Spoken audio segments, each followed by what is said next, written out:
नमस्कार, आप देख रहे हैं न्यूज 24 फर्स्ट एक्सप्रेस और मैं हूं आपके साथ मानवी ठाकुर। शुरुआत करते हैं आज की खास खबरों से।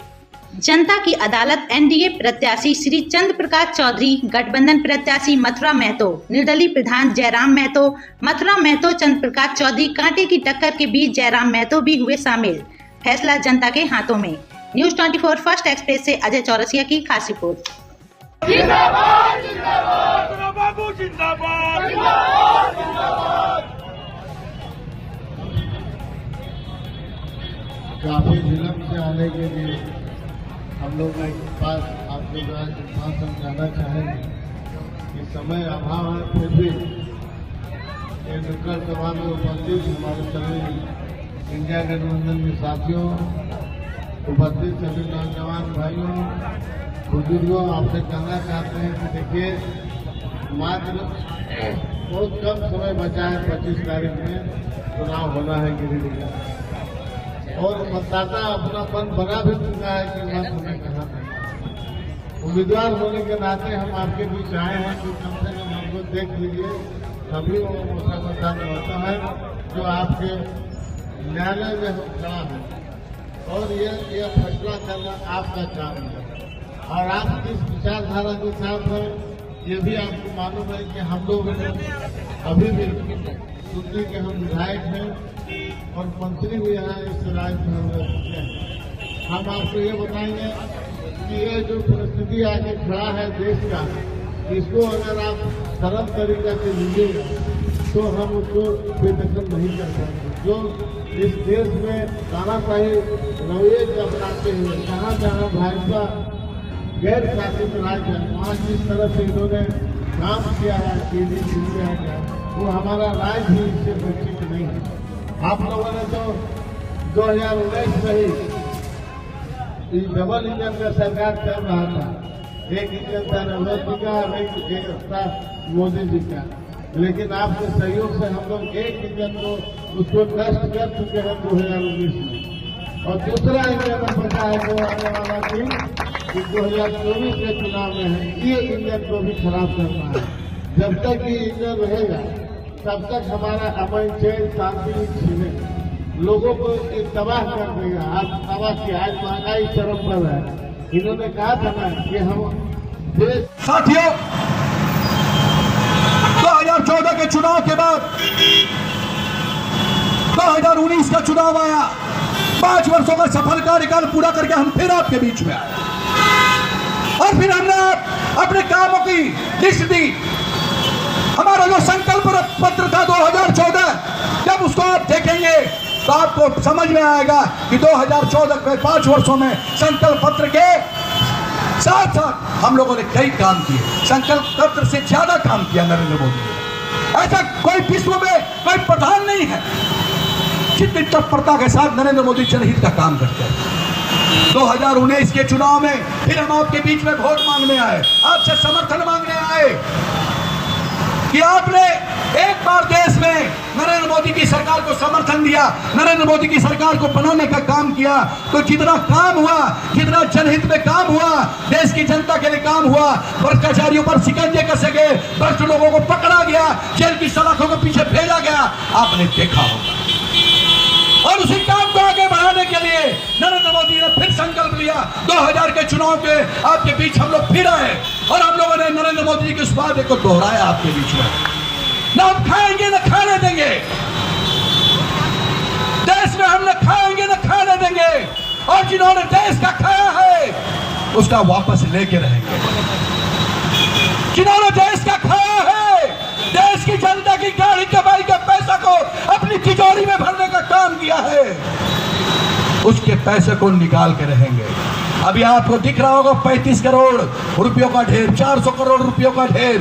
ये नरेंद्र मोदी की सरकार की ताकत है, नरेंद्र मोदी की सरकार की ईमानदारी है, नरेंद्र मोदी की सरकार की देश के प्रति निष्ठा है, आपके प्रति समर्पण का द्योतक है कि जिन्होंने देश का लूटा है वो तिहाड़ जेल और होटबार जेल की सलाखों के पीछे सड़ रहा है। साथियों, अब चारा चलने वाला नहीं है, और 2019 के चुनाव में भी आपने प्रचंड बहुमत से नरेंद्र मोदी की सरकार देश में बनाने का काम किया। हमने जहां गरीबों का उत्थान निर्माण किया, वह शिक्षा के क्षेत्र में भी, स्वास्थ्य के क्षेत्र में भी 20 एम्स खुले देश में, आईटी केंद्र खुले, क्या क्या नहीं हुआ। सामरिक दृष्टिकोण से भी देश को मजबूत बनाया गया, हथियारों से लैस किया गया, जो सैनिक हमारे मजबूत थे उनको मजबूत किया गया। और इसी बीच प्रकृति की विभीषिका पूरी दुनिया में आई, सबको मालूम है, सबको उसका कष्ट हुआ, सबको उससे त्रस्त रहना पड़ा। वो विभीषिका थी कोरोना। यह इतनी बड़ी महामारी थी, दुनिया की महाशक्तियां, बड़ी बड़ी शक्तियां इसके आगे घुटने टेक दी। कोई किसी को कुछ समझ नहीं आ रहा था इस महामारी से मानव को कैसे बचाया जाए। और इस विकट परिस्थिति में देश का प्रधानमंत्री, आपके सेनापति ने जनता को संबोधित करते हुए कहा कि इस प्रधान या नरेंद्र मोदी जब तक इस देश की सत्ता में है, जब तक इस देश का प्रधान है, कोरोना क्या, कोरोना से बड़ी बीमारी भी आपका बाल बांका नहीं कर सकेगी। आपको विश्वास दिलाया था। इसके बाद आदरणीय नरेंद्र मोदी जी ने अपने देश के वैज्ञानिकों को, अपने देश के कर्मठ वैज्ञानिकों, डॉक्टरों को निवेदन किया कि इतनी बड़ी महामारी से आज हम मोहताज नहीं रहेंगे कि दुनिया के किसी कोने से वैक्सीन आएगी।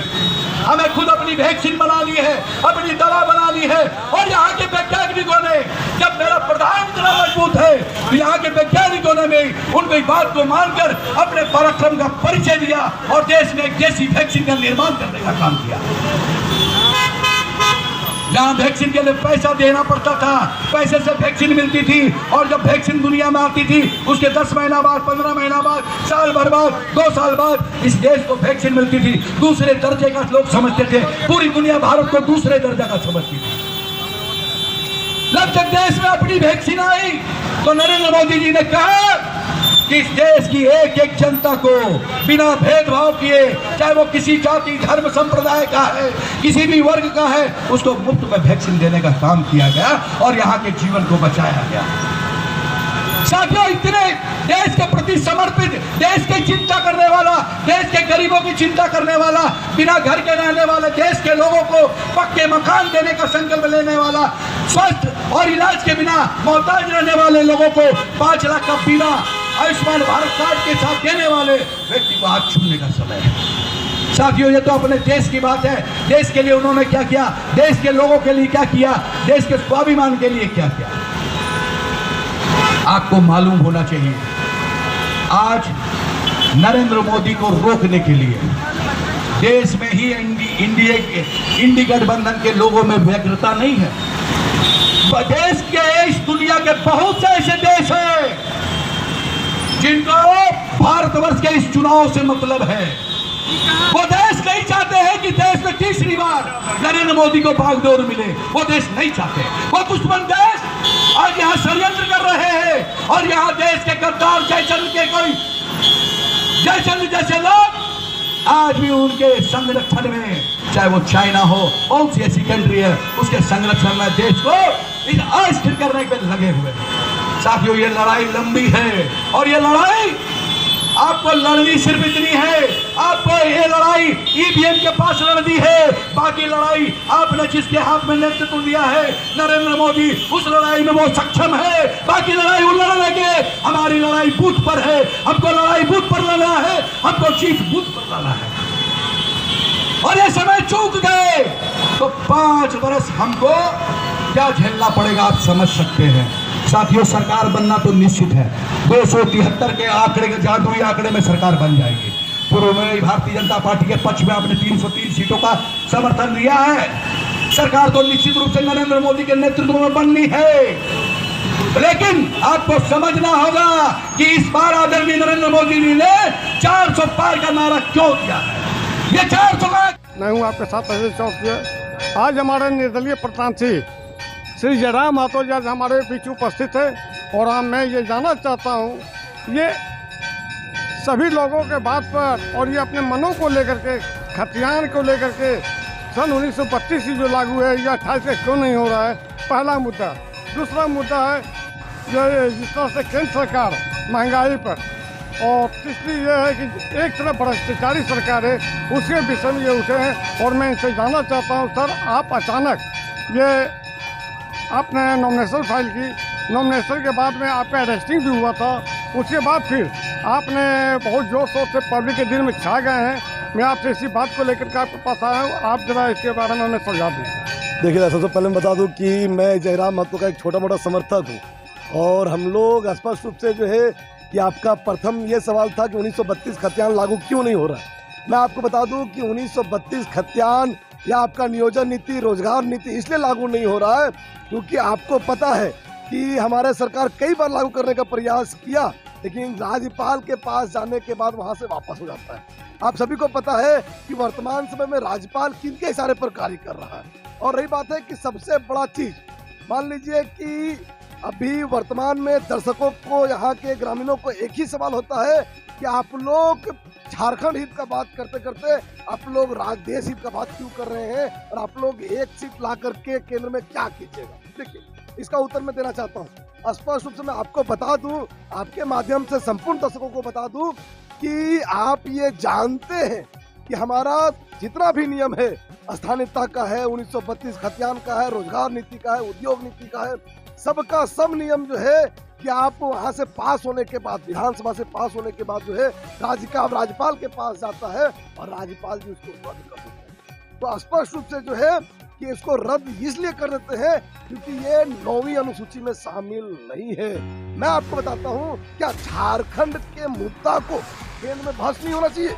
आप हमको बताएं, जितने सांसद हमारे हैं, 12 सांसद अभी वर्तमान समय में, आपका 14 सांसद जो है झारखंड से, वो 14 सांसद मुख्य दर्शक बन करके बैठे रहते हैं, वो कभी झारखंड के मुद्दा को नहीं उठाते। तो हम लोग जो है कि झारखंड के मुद्दा को वहां पहुंचाने के लिए, हम लोग झारखंड के स्थानीयता के मुद्दा को वहां पास करने के लिए, झारखंड के बेरोजगारी का मुद्दा को वहां पास करने के लिए, हम लोग यहाँ के जो बेरोजगारों का मुद्दा को वहां पास करने के लिए, हमारा स्थानीयता के मुद्दा को वहां पास करने के लिए, यहाँ रोजगार के मुद्दा को वहां पास करने के लिए, उद्योग नीति के मुद्दा को वहां पास करने के लिए, तो आपका जो रोजगार नीति के मुद्दा को वहां पास करने के लिए जयराम महतो जी को हम लोग भेजना चाह रहे हैं। स्पष्ट मैं आपको बता दूं कि आपके माध्यम से मैं संपूर्ण दर्शकों को समझाना चाहता हूँ, क्या वास्तविक में झारखंड के साथ छल नहीं हो रहा?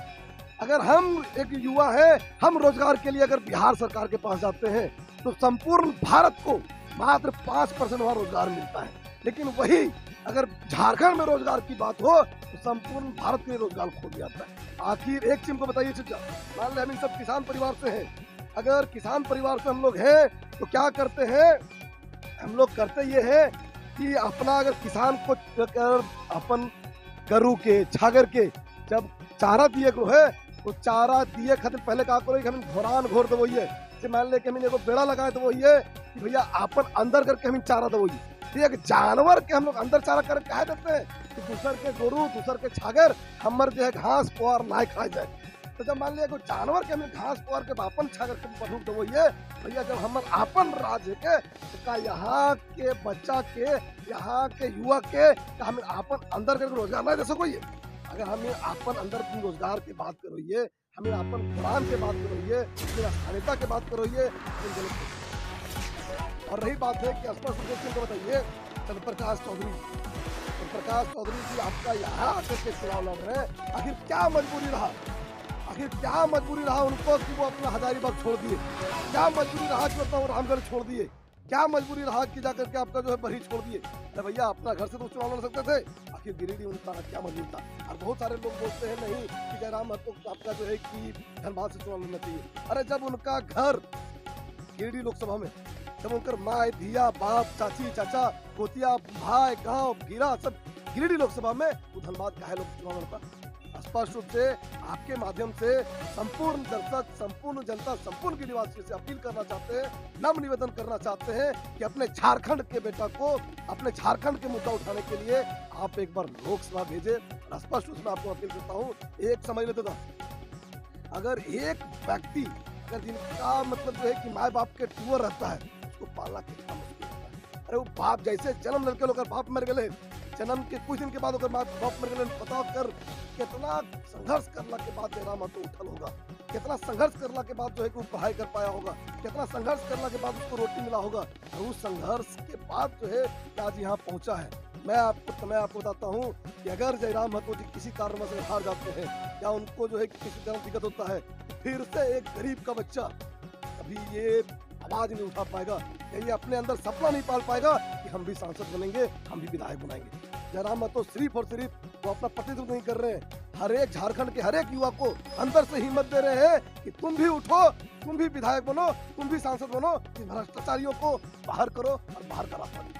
बहुत बहुत धन्यवाद सर। लेकिन आपके साथ हम ये भी जानना चाहते हैं कि आज हमारे पूर्व सीएम श्री हेमंत सोरेन की धर्मपत्नी श्री कल्पना सोरेन जी मैदान में, उसके बारे में आप क्या कहते हैं? देखिए, सबसे बड़ी बात है कि हम लोग अभी लोकसभा का चुनाव है और हमारे पास अर्थव्यवस्था का बहुत कमी है। आप इस चीजों को समझ रहे हैं। हम लोग 8 जगह उम्मीदवार उठाए हैं। आपको पता होगा कि लगभग आप रोड में देखेंगे कि आजसू का झंडा मिल जाएगा, आपको भाजपा का झंडा मिल जाएगा, जेएमएम का झंडा मिल जाएगा, लेकिन हमारा झंडा इसलिए नहीं मिलेगा क्योंकि हमारे पास अर्थव्यवस्था का कमी है।